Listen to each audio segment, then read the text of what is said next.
जुल्फिकार अली भुट्टो को मसलूब हुए 4 दहाइयों से ज्यादा का अरसा गुजर गया, लेकिन नवाज शरीफ और पानामा की दास्तान वारदात जारिया की तरह अभी चल रही है।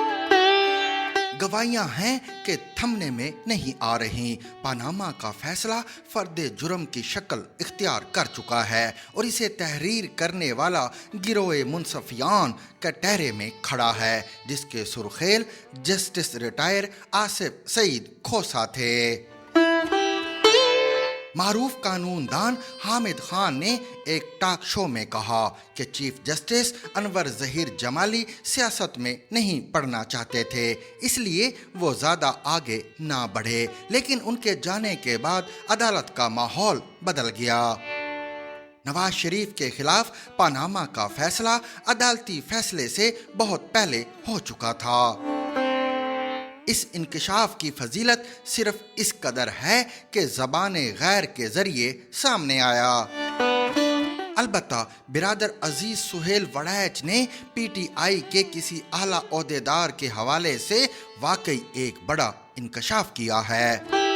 इस ओहदेदार ने बताया कि हमारे पास तो इल्जामात और अखबारी पलंदों के सिवा कुछ था ही नहीं, हमें तो पूरा केस खुद जस्टिस आसिफ सईद खोसा ने तैयार करके दिया। 7 बरस कबल अरशद शरीफ मरहूम को इंटरव्यू देते हुए इमरान खान ने ये इंकशाफ किया था कि वो तो मायूस हो चुके थे, लेकिन जस्टिस आसिफ सईद खोसा ने कहा, सड़कों पे क्या कर रहे हो, हमारे पास आओ। इसकी तस्दीक मजीद पीटीआई के रहनुमा असद उमर ने भी की। अगस्त 2016 में जमात इस्लामी ने नवाज शरीफ के खिलाफ कार्रवाई के लिए पहली पिटीशन दायर की। तब justice Anwar Zaheer Jamali chief justice थे।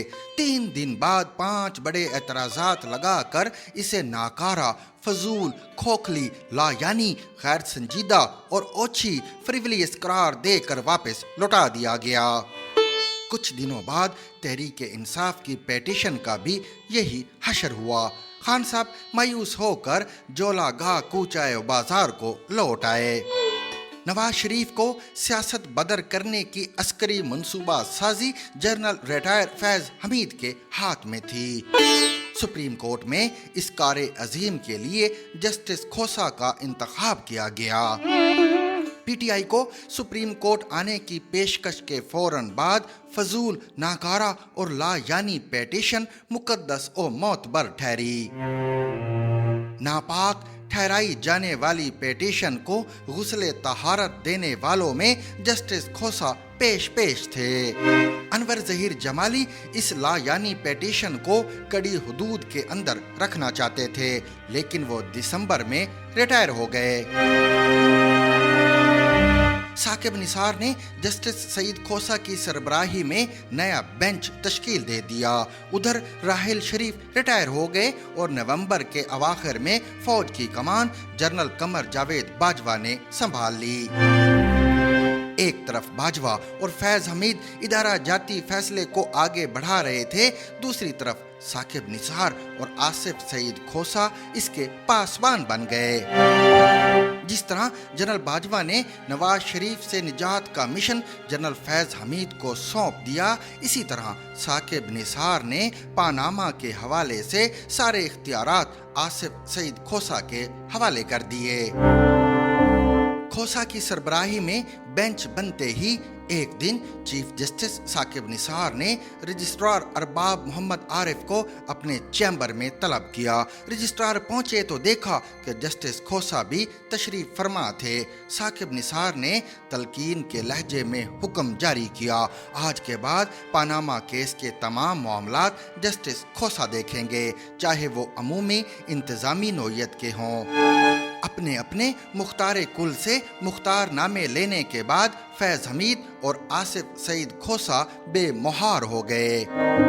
अनवर जहीर जमाली की रुखसती, साकिब निसार का अता करदा मुख्तार नामा, 5 रुकनी बेंच की सरबराही और फैज हमीद की पुश्त पुनाही के बाद खोसा साहब के लिए कोई रुकावट ना थी।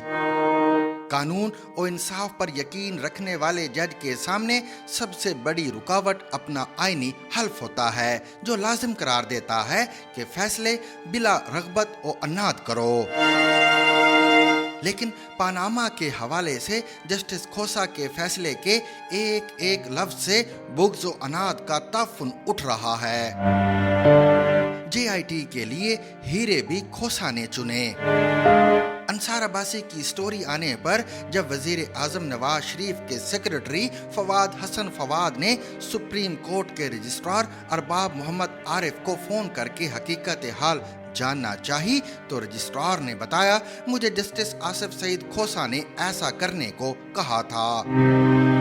व्हाट्सएप कॉल्स की बेचेहरा कहानी सिर्फ मतलूब हीरों की तलाश तक महदूद नहीं। सिक्योरिटी एक्सचेंज कमीशन के सरबराह जफर हिजाजी और उनके साहिबजादे पर जो गुजरी, वो अनाद में लथपथ मुंसिफों की खोए इंतकाम का शाहकार है। 5 रुकनी बेंच के सरबराह की हैसियत से जस्टिस खोसा ने खासे जतन किए कि किसी तहकीक और तफ्तीश का दफ्तर खोले और किसी इल्जाम का खोज लगाए बगैर ही नवाज शरीफ को फारिग कर दिया जाए। जस्टिस गुलजार राजी हो गए। बाकी 3 का ख्याल था कि इस तरह की उरियां ढिठाई और रुसवाई भी थोड़ी सी हया मांगती है। जस्टिस खोसा का अनाद किसी हया का मुतकाजी ना था। 20 अप्रैल 2017 को 5 रुकनी बेंच फैसला सुनाने बैठा तो रिवायत के मुताबिक 3 अरकान का अक्सरियती फैसला पढ़ने की बजाय मरकजी कुर्सी पर बैठकर जस्टिस खोसा ने अपना इख्तलाफी नोट पढ़ना शुरू कर दिया, जिसका आगाज अमरीकी मुसन्निफ मैरियो पोज़ो के मारूफ नावल द गॉडफादर के एक इक्तबास से होता है। ये इक्तबास बतौर खुद बुग़्ज़ व अनाद की एक अफसोसनाक कहानी बयान कर रहा है। कानूनी माहिरीन का ख्याल है कि आसिफ सईद खोसा का इख्तलाफी नोट किसी भी पैमाने से अदालती फैसला नहीं लगता। ये एक ऐसे शख्स का तहरीर करदा जवाब मजमून ऐसे है जो अंग्रेजी अदब पर अबूर का तासुर देना चाहता है। जब कोई जज अपनी रोशन ज़मीरी के तहत आइन कानून अपने हल्फ और अपने ज़ाब्ता अखलाक के मुताबिक एक फ़ैसला लिख देता है, तो वो इसके नताइज से बेनियाज होकर मामला अल्लाह और आवाम की अदालत पर छोड़ देता है। जब फैसले की बुनियाद कदूरत, बुग़्ज़ और अनाद पर हो तो जज का लिबादा पहने शख्स अपने हदफ का ताक़ुब जारी रखता है। 2019 में इस्लामाबाद हाई कोर्ट ने नवाज शरीफ की जमानत मंजूर करते हुए एक तारीखी फैसला दिया तो आसिफ सईद खोसा अंगारों पर लौटने लगे।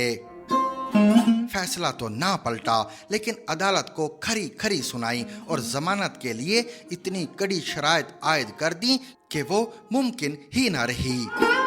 इसी तरह जब एहतसाब अदालत के जज अरशद की वीडियो ऑडियो केसेटें सामने आईं तो इन्हें बतौर शहादत कबूल करने के इम्कानात ही मादूम कर दिए। पानामा फैसले जैसी दस्तावेज़ मलामत को अदालती फैसलों की किताब का हिस्सा बनाने वाले मुंसिफों के हर तारे अबा और बंदे कबा से इंसाफ कुशी की अफूनत उठ रही है।